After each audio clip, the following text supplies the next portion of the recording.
The birthday cake cost $300, and I knew that because I paid the damn bill myself. I paid for the cake, the venue, the decorations, the drinks, the catering, the photographer, the flowers, the DJ, all of it. Every shiny component of my wife Elena's perfect 42nd birthday party had my fingerprints and my credit card all over it. I didn't realize at the time that I was funding my own execution, wrapped in pastel frosting and tied with a bow. The Riverside Social Club looked like a magazine spread that had come to life. Crystal chandeliers, white and gold balloon arches, linen tablecloth smoother than my own marriage, and meticulously arranged flower centerpieces that smelled like money. Elena loved this place. She said it made her feel seen. I didn't understand what the hell that meant, but I paid for it anyway. Like I always did. I walked toward the seat beside her, the seat I had earned, the seat where a husband should sit. And she turned with a smile so sweet it should have melted the walls. Except it wasn't sweet. It was poison disguised as honey. "Jack, honey, why don't you sit over there with the other guests?" she said, gesturing toward the far end of the table. Her manicured finger pointed not just away from her, but away from dignity itself. Away from the place I'd naturally assumed I belonged after 15 years of marriage. My jaw tightened. I forced a smile so stiff I felt the muscles strain. "Sure thing, sweetheart." 23 sets of eyes watched us, including my parents, who'd driven 3 hours to attend. My mother looked like she was swallowing a volcano. My dad rubbed the bridge of his nose, the universal sign of please, God, not tonight. And then he slid into the empty chair beside Elena. Damon Cross, a man whose smirk belonged in a courtroom sketch titled "Smug Bastard Accused of Fraud," owner of a chain of gyms, handsome in a polished corporate predator way, muscles, expensive cologne, perfect hair, and a Rolex that screamed, "I need strangers to think I matter."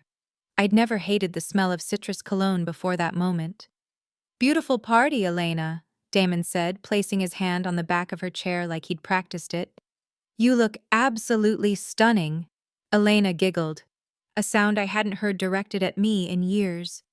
Then her fingers touched his arm, and stayed there. 3 seconds too long.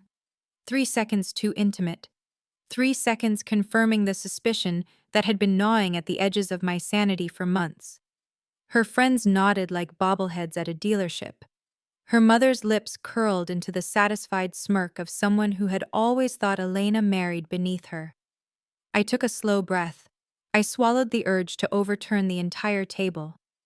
"Jack, did you remember to bring the gift?" That was my cue. The crowd quieted. Even the background music felt like it paused. I reached into my jacket and pulled out the small, carefully wrapped box. I walked the length of the table while everyone watched as if I were carrying a live grenade. My boots echoed against the polished floor. Thud, thud, thud. I stopped in front of Elena and handed her the box. "Happy birthday," I said warmly, too warmly. She smiled the polite smile she used with clients she didn't like but needed to impress. She opened the ribbon, lifted the lid, and pulled out a key. "What's this for?" she asked. And that was the moment I had been waiting for. "It's the key to our safe deposit box," I said clearly, my voice carrying across the room. "The one with our marriage certificate, insurance papers, and all the important documents we've gathered over the last 15 years. Her smile wavered. "What are you talking about?" she whispered. "I'm giving you access to everything," I said cheerfully. "I figured you'll need it for the divorce proceedings." The word divorce hit the room like a grenade. Someone dropped their fork. Someone else choked on their wine. Damon's smirk faltered, then died completely. Elena's eyes widened as if I had slapped her. She hissed, "Jack, sit down. You're making a scene." I picked up the $300 cake, and the room gasped. Elena's mother jumped up. "Now see here, young man." "Margaret," I said without looking at her, "this doesn't involve you yet." The cake was heavier than I expected. Smooth fondant, thick frosting, elegant script that read "Happy Birthday, Elena." And for a moment, the briefest, sweetest moment, I savored the terror in my wife's eyes. "You wanted a memorable birthday party?" I told her softly. "Hope you like the entertainment." Then I dropped the entire cake on Damon's head. It hit with a glorious splat that felt like therapy. Chocolate and vanilla exploded in every direction. Frosting slid down his designer suit. The man shrieked like a toddler denied candy. He flailed. Chairs toppled. Someone screamed about their shoes. But I wasn't finished. Above us hung a giant inflatable 42, filled with confetti. I grabbed the cake knife, a real metal knife, and stabbed the balloon like a man redeeming his soul. The thing popped so loudly half the guests ducked. Confetti rained down like judgment from heaven. I climbed onto my chair, then onto the table itself. "Ladies and gentlemen," I announced, arms raised, boots crushing confetti. "Thank you for coming tonight. Thank you for witnessing this moment." Elena stared up at me, frosting splattered across her hair and dress. "For 15 years," I said, "I've watched my wife turn into someone I don't recognize. Someone who thinks she's too good for me, who treats me like the hired help, who lets her friends and family mock me while I pay for everything," her mother made, a sound like a furious rooster. "And tonight," I continued, "I realized something important." I pulled out my phone. "I don't have to take this anymore." The flash went off 3 times. People gasped. Elena lunged toward me with an inhuman shriek, but it was too late. I jumped off the table and strode toward the exit. "Jack!" Her voice cracked. I turned at the doorway. She stood in the ruins of her perfect party. People stared at her with shock, pity, amusement, disgust. "Happy birthday, Elena," I said with a smile sweeter than the cake I'd just weaponized. "Hope you got everything you wished for." The door closed behind me with a satisfying click. Outside, the cool night air felt like freedom on my skin. My hands shook, not from fear, from release, from the adrenaline of finally standing up for myself. I pulled out my phone and scrolled down to the contact I needed. Mike Torino, ex-cop, private investigator. He answered on the second ring. "Mike," I said, "remember what you told me about Elena and that gym owner? You were right, it's time to start digging." His sigh was heavy, experienced, almost sympathetic. "This is going to get ugly, Jack." "Good," I said. "I'm in the mood for ugly. I didn't sleep the night after the birthday party. Not because of guilt. God knows I had nothing to feel guilty about, but because of the way Elena looked at me as I walked out. Not shocked, not angry, exposed. Like someone had ripped the mask she'd spent years perfecting straight off her face.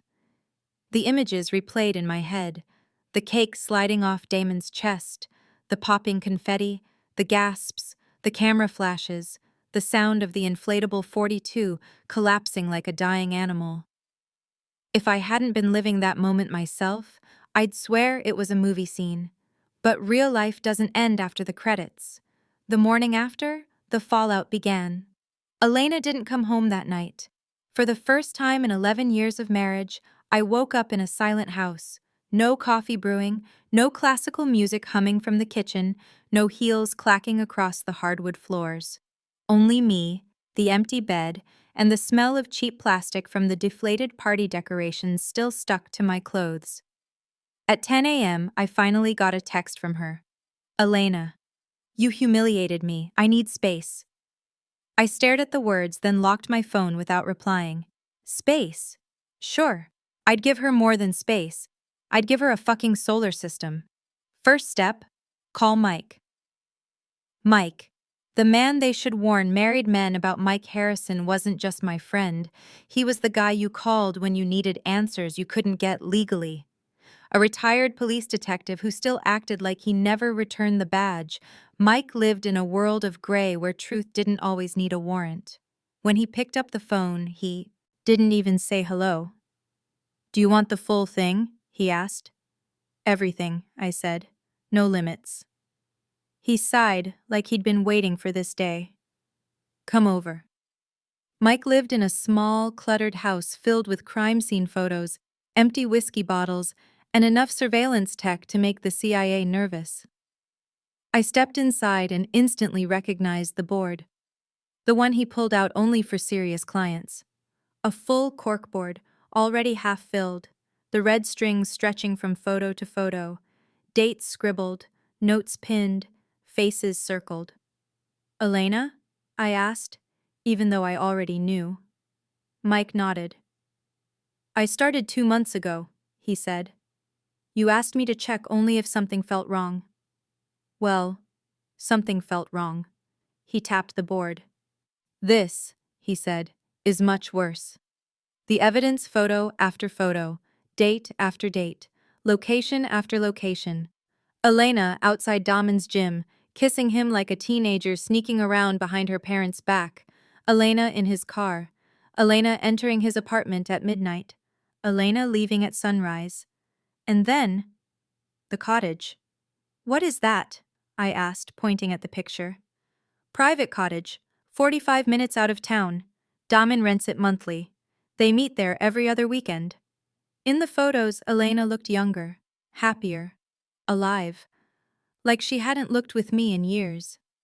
It wasn't betrayal that hit hardest. It was the realization that my marriage had ended long before I accepted it. Mike placed a folder in my hands. "This is the full package." Inside were timestamps, receipts, surveillance logs, screenshots of their public but private Instagram interactions, phone records, and even voice recordings caught through a microphone placed near Damon's gym entrance. But then Mike slid something across the table I wasn't expecting. A stack of documents. Financial documents. "Elena's tied to him financially," Mike said. "Not just romantically." I scanned the pages. Transfers? Payments? Business consulting fees, all funneling into Damon's failing gyms. "She's bankrolling him," I whispered. Mike sighed, more like he's draining her dry. That's when the second punch hit, one harder than the first. "She's been using your joint account." My blood temperature dropped 10 degrees. Damon's real identity, a walking disaster in gym clothes. Mike sat down across from me, arms folded. "Let me make this simple," he said. "Damon looks like a stallion, talks like a leader, walks like God's gift to women. But he's broke. And I mean broke. He clicked a remote and a projector lit up the wall with charts and numbers. "This man owes 6 months of back rent on his apartment." Click. "These are notices for overdue equipment payments on 3 of his gyms." Click. "This is a list of investors who pulled out in the last year." Click. "And this," he pointed to a line highlighted in red, "is his latest outstanding loan. He used Elena's company's credit as collateral." My stomach twisted. "So he's using her," I said. Mike nodded. "He's using her money, her contacts, her agency, and eventually, he would have used you." I frowned. "Me?" "Elena changed your financial authorization 2 weeks ago," Mike said. "I found the paperwork. She put your name on a line that connects to Damon's business expenses." I felt the room tilt. "Jesus Christ," I muttered. "She was setting me up." The night visit. By the time I left Mike's house, I wasn't sad. I wasn't heartbroken. I wasn't even angry. I was done. And when a man reaches done, he becomes something dangerous. I drove straight to Damon's building, not to confront him. Confrontation gives people time to prepare lies. I wasn't giving him anything.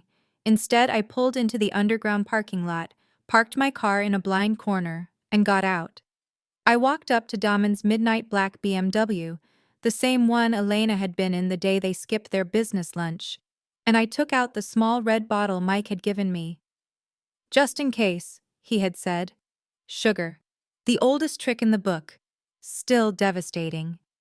I twisted open the BMW's gas cap, poured in the sugar, and softly tapped the car like I was burping a baby. Then I placed a small note under the wiper. "This is just the warm-up." I wasn't trying to hide. I wanted him to know. As I turned to leave, The elevator dinged. Footsteps. Then voices. Elena's. Damon's. My heart jumped into my throat. I ducked behind a concrete pillar. They walked past, Elena clinging to his arm like a teenage girl in love. I watched them approach the car. Damon froze when he saw the note. He snatched it immediately, scanning the garage like a paranoid hawk. "Who did this?" he hissed. Elena snatched the note from him. Her jaw tightened. "It's him," she whispered, her voice trembling. "It's Jack." Perfect. Let them feel hunted. Let them wonder where I am. Let them sweat. I stepped deeper behind the pillar, silent, breathing slow, letting the moment sear itself into memory. Before they got into the car, Damon pulled out his phone. "Call the police," Elena urged. He shook his head. "No, this is between men." Men. I almost laughed. Then Damon said something that turned my blood into molten metal. "No matter what he does, he can't stop us." Us. I slipped back into the shadows, nearly invisible, and pulled out my phone. A text buzzed before I could even type. "Unknown number. Back off, or you'll regret it." I smirked. I typed back one sentence. "Let's see." I didn't go home after sabotaging Damon's BMW. I drove with no destination, just sharp turns and empty streets, letting the city lights smear into streaks on my windshield. My hands were shaking, not from fear, but from clarity. For the first time in years, I felt awake. The truth does that. It burns you alive and leaves only the bones strong enough to carry revenge. By the time I reached the outskirts of town, dawn was crawling across the horizon like a tired animal. I pulled into a rest stop, reclined my seat, and stared at the roof of my car. There was no version of reality where I talked things out with Elena. No therapy, no apologies, no explanations. She'd crossed too many lines. This wasn't a cheating spouse situation. This was a premeditated financial and emotional execution, and I was the target. Damon thought he owned her. Elena thought she was in control. Veronica thought she was untouchable. They were all wrong. Because I had something none of them expected. Mike. And a man like Mike didn't fight fair. The meeting that changed everything. At 8 a.m., I pulled into Mike's driveway. He was already outside with a coffee mug in one hand and his dog in the other. "You look like shit," he greeted. "Good, I feel worse." "You want sympathy or progress?" "Progress." He nodded toward his garage. "Then grab the folder on the table. We're starting early." Inside the garage was Mike's real office, not the house cluttered with nostalgia and half-empty whiskey bottles, but a clean, militant setup of computers, monitors, and gear. He tossed me the thick folder. "Open it." The first page nearly punched the air out of me. A map, not of the city, of the lakeside cottage. Red dots marking entries, windows, blind spots, timelines, footage stills, photos of arriving cars, photos of Elena unlocking the door like she owned the place. "What is this?" I asked. "Phase 2, Mike said. I blinked. "Phase 2 of what?" He cracked a grin. "Your revenge." The cottage. Where the real conspiracy began.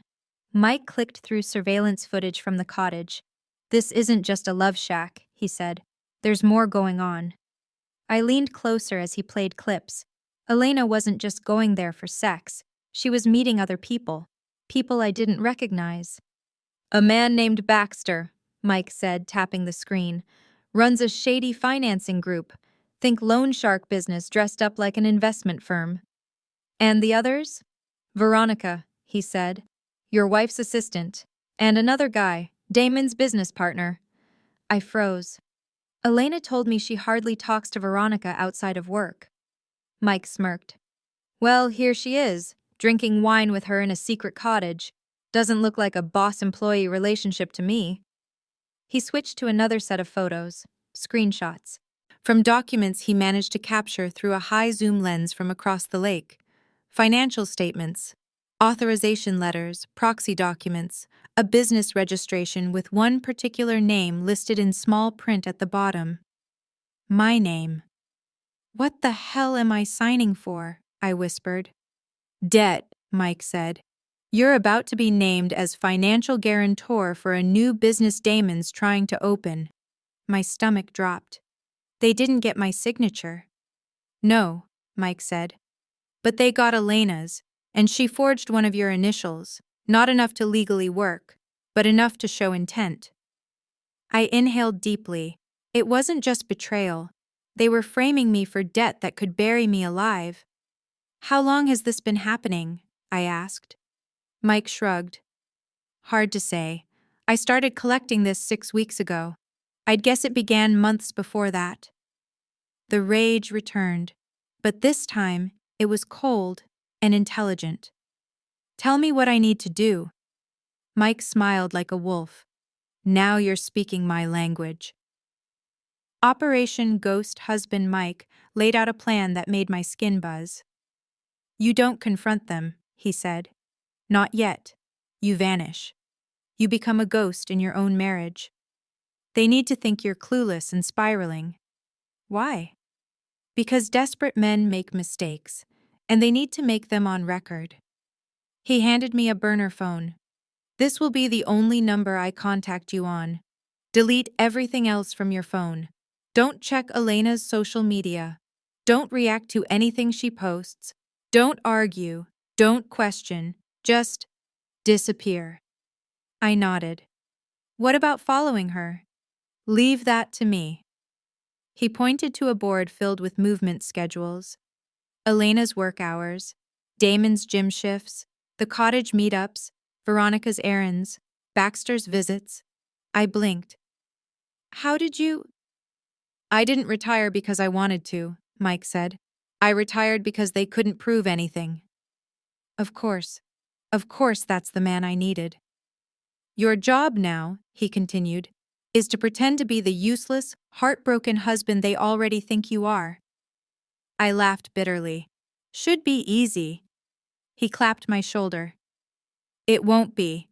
But if you break character even once, they collapse the plan, and they will accelerate the financial setup. I took a deep breath. Okay, I said. I can do that. The first slip-up. Elena tests me. That afternoon, Elena finally came home. I was sitting on the couch, staring blankly at the TV with the volume off. Mike's instructions echoed in my head. Be pathetic. Be small. Be invisible. Elena walked in like a queen entering a kingdom she assumed still adored her. She paused in the living room doorway. You're home, she said, her tone flat. I live here, I replied quietly. Yeah, rolled her eyes. Don't be dramatic. Dramatic? This woman had spent 3 hours crying in front of a therapist because I once forgot to water her houseplants. But I swallowed the anger. Elena put her bag down and sat across from me.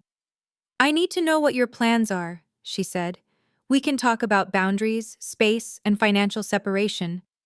Financial separation. My hands almost twitched, but I kept my voice trembling and soft. I just want you to be happy, I whispered. Her shoulders relaxed instantly. She expected weakness. She wanted guilt. She fed on it, and I gave it to her. I think we need some time apart, she continued, energized by my defeat. I'll stay at Veronica's this week. Right. Veronica's. Also known as Damon's apartment when she needed the perfect excuse. I nodded slowly. Okay. Elena smiled. She thought she'd won, but she had no idea I had already seen everything. Every kiss, every weekend, every plan. She had no idea phase 2 had already started. Mike's daily updates. That week, Mike updated me every night. Elena wasn't staying at Veronica's, she was at Damon's. She wasn't grieving or confused, she was partying, drinking, laughing, sleeping in his arms. Damon wasn't worried, he was gloating. And Veronica? She was making sure all paperwork for the shell company was moving forward. Mike even sent me a short audio clip, a recording captured outside Damon's gym, through a directional microphone. Elena. He's pathetic right now. I almost felt bad for him. Damon. Good. We need him off balance. Once the new business is approved, he's useless anyway. Useless. Pathetic. Off balance. They had no idea I was listening. They're confident, Mike said. Too confident. Is that good? He grinned. It's perfect. The cottage pattern. By the third day, Mike confirmed a pattern. Every Thursday, he said. Cottage trip. Veronica joins. Then Baxter. They stay for 2 hours. For what? Finalizing transfers, illegal ones. They're stupid enough to put that on paper? Greedy people always are. He handed me 3 more photos. Elena signing documents, Veronica taking photos of the papers, Damon shaking hands with Baxter, then another document with my forged initial. Are they close to finishing? I asked. Yes, Mike said. Too close. Then what's next? Mike turned to me slowly. Phase 3, he said. Exposure. But before Phase 3, a complication. On Friday afternoon, Elena called me. Not to talk, not to ask how I was, not to check on our home, but to set a trap. Jack, she said with fake softness, we need to talk about selling the house. My throat dried. The house? I repeated. What's so? Sighed, pretending to be patient. Yes. You know it's too big for one person, and we need to liquidate assets fairly during separation. Liquidate. She was moving fast. Too fast. Mike warned me this might happen. Okay, I whispered. If you think that's best. She paused. She expected a fight. She didn't get one. Good, she finally said. We'll meet Monday with a realtor. She hung up. I sat frozen, phone in hand. Mike called 2 minutes later. You heard? He asked. I did. She's panicking, he said. Something's accelerating their timeline. What do we do? Mike took a slow breath. We move faster. The breaking point. Veronica slips. On Sunday, everything changed. Mike texted. Veronica went to the cottage alone. Get here now. My heart slammed against my ribs. I sped to Mike's location, a wooded trail overlooking the lake. Mike was crouched behind bushes, binoculars in hand. What's she doing? I whispered. Mike handed me the binoculars. Through the cottage window, I saw Veronica, opening a safe. Inside were documents, stacks of them, all related to the shell company. Mike whispered, She's moving their files tonight. That means they're preparing the final step. What step? The one where they frame you and disappear. I lowered the binoculars. No, I said. Not happening. Mike nodded. Then tomorrow, he said, we start Phase 3. I stared at the cottage across the lake, glowing softly under the moonlight. A symbol of every lie, every betrayal, every scheme. Not for long. Tomorrow everything would burn. The morning of the fall festival started too quietly. The kind of quiet where you can almost hear the universe holding its breath. Leaves blew across the street in messy spirals, families set up their stalls, children ran around with caramel apples, and the town square overflowed with warm cinnamon smells and fake autumn smiles. Everyone was pretending to be wholesome, everyone except me. Today wasn't about pumpkin spice or hay rides or charity raffles. Today was the day Elena's carefully constructed empire would come crashing down. I parked across from the festival grounds, hands gripping the steering wheel, staring through the windshield at the big stage where Elena would soon give her annual community values speech. The speech she'd rehearsed for a week, the one she said made her feel important. Ironically, this would be the most important speech she ever gave. because it would destroy her. Mike arrived 5 minutes later, tapping on my window. "You ready?" he asked. "Ready," I said. He handed me a flash drive. "This has everything: photos, audio, screenshots, transaction logs. Put it all online the second she steps on stage." I slipped the drive into my pocket. "Remember," Mike said, "we're not just humiliating her. We're triggering investigations." "I know." He placed a hand on my shoulder. "And once this starts, you don't get to stop it." "I don't want to stop it," Mike grinned. "Good, because I want front row seats." The festival begins. By noon, the festival was packed. Parents with strollers, teenagers eating funnel cakes, old couples taking selfies in front of the pumpkin arches. The whole town showed up, perfect. Elena lived for this attention: the mayor's handshake, the photographers, the compliments about her outfit. She thrived on admiration the way normal people thrived on oxygen. At 1:15 p.m., I saw her, walking with Damen. They looked like a magazine cover. Elena in a cream-colored coat, her hair curled, her smile surgically polished. Damon in a fitted black jacket, fake humility plastered across his face. People stared, whispered, admired, and Elena soaked in every second. She didn't even look around for me. She thought I was at home crying over paperwork. She thought she'd already won. I leaned against a booth selling homemade jam and watched her glide across the square like royalty. Mike nudged me. "Showtime's soon. You still steady?" "I'm not steady," I said. "I'm focused."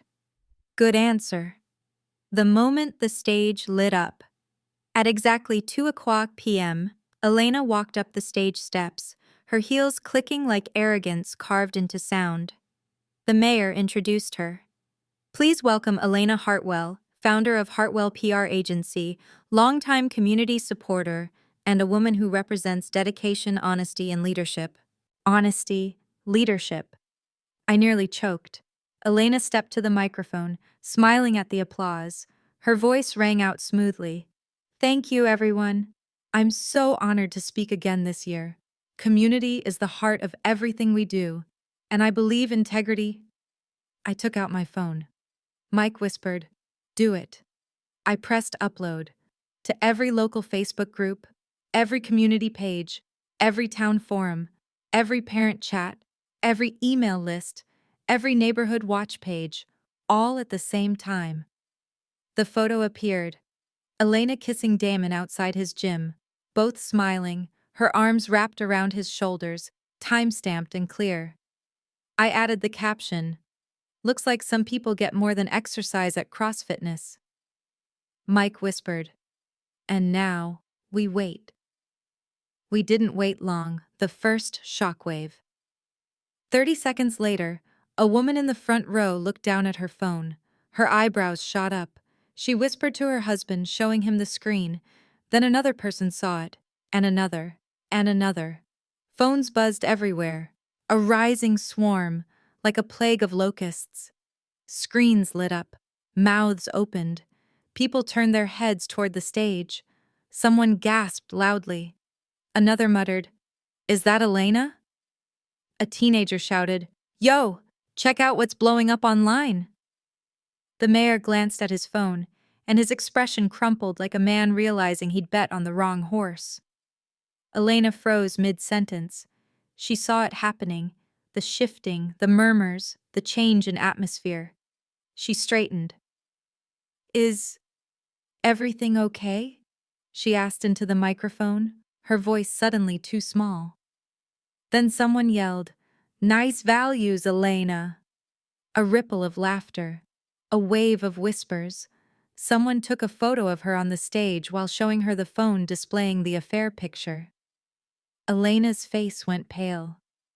Damon stepped a little closer to the stage, tense, scanning the crowd like he expected me to burst out with a weapon. I didn't move. I didn't need to. The town was doing the work for me. The second shock wave. The financial files. Then Mike tapped his phone. Ready for phase 2? He asked. Send it. He uploaded the next package, not to social media, but to the mayor, the town council, Elena's biggest client, her accountant, the state business ethics board, Baxter's competitors, Damon's investors, 3 local journalists, and the PTA group chat, the most vicious of all. The documents revealed illegal financial transfers, misappropriated business funds, forgery. Elena's name on suspicious authorizations, Damon's fake shell company, Veronica's involvement, and my signature, forged. Within minutes, the mayor's phone rang on stage. He looked at it, color draining from his face. Then the council president's phone rang. Then Elena's assistant texted her. Then the accountant. The stage, the whole festival, caught fire. Not literally, socially, which was far worse. Elena's breakdown. Elena's phone buzzed nonstop in her coat pocket. She muttered into the microphone, "Please, that's fake. Someone hacked. This is harassment." Her voice cracked. People weren't listening. They were watching a woman fall apart in real time. A mother near the front yelled, "You said my daughter should act more like you home-wrecking fraud." Another shouted, "Is this where my charity donation went?" Damon finally climbed on stage, trying to shield her from the public like a hero. It only made it worse. The crowd started taking even more photos.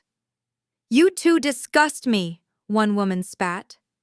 "Get off the stage," a man yelled. Elena grabbed Damon's arm. "This can't be happening," she whispered.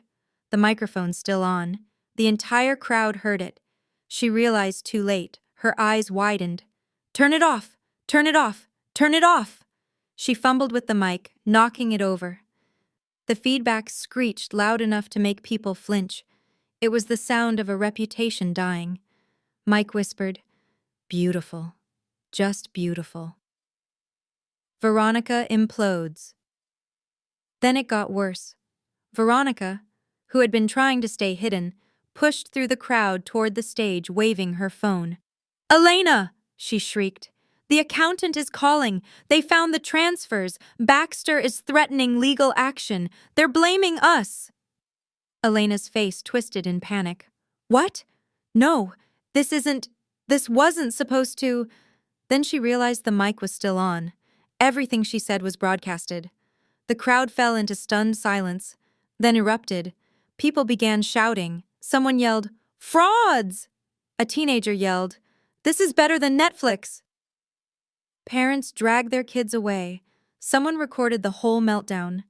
Elena finally ripped the mic cord out and threw it aside. But the damage was done. Every mask she'd ever worn shattered in front of hundreds of witnesses. Damon loses his cool. Damon tried to take control. "Everyone calm down. This is a misunderstanding." A man in the crowd shouted, "Then explain why you owe 6 months of unpaid rent, Prince Charming." Another shoved forward. "You scammed my brother out of $5,000 for gym equipment." Damon's shoulder tensed, his jaw locked. He snapped, "Shut up, all of you." Wrong move. Someone threw a half-eaten caramel apple at him. It hit him square in the chest. Mike burst out laughing. Damon took a threatening step forward. The crowd advanced 2 steps back. That was it. The line was drawn. The mayor stormed the stage, grabbed the mic, and barked, "Elena Hartwell, Damon Cross, you are hereby removed from all festival activities. Pending investigation." Elena staggered. Damon clenched his fists. They had nowhere to run. Leaving the stage of fire. As security escorted Elena and Damon off the stage, the crowd parted around them like they were toxic. People filmed, people whispered, people laughed. Elena scanned the crowd with trembling eyes. She was looking for me. Of course she was. She knew. And the moment her gaze landed on me, standing calmly by the pumpkin arch, her breath caught. Her lips formed a single word. "You." I didn't smile. I didn't nod. I didn't move. I just watched her fall. Mike leaned in. "Ready for chapter 5?" he asked. I exhaled slowly. "Yes," I said. "It's time they learn what losing everything really feels like." The rain started at sundown, tapping softly at first, then building into a violent drumming, as if the sky itself had finally lost patience. By midnight, the storm was in full rage, wind slamming against the windows, trees bending like defeated soldiers, and thunder rumbling across the city like a warning. It was the perfect night for revelations. It was the perfect night for war. I sat alone in my small rented room, my exile cottage, as they jokingly called it, holding the single envelope that had rewritten the last 40 years of my life.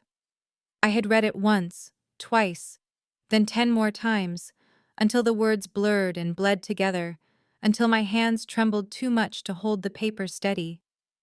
But the truth did not change.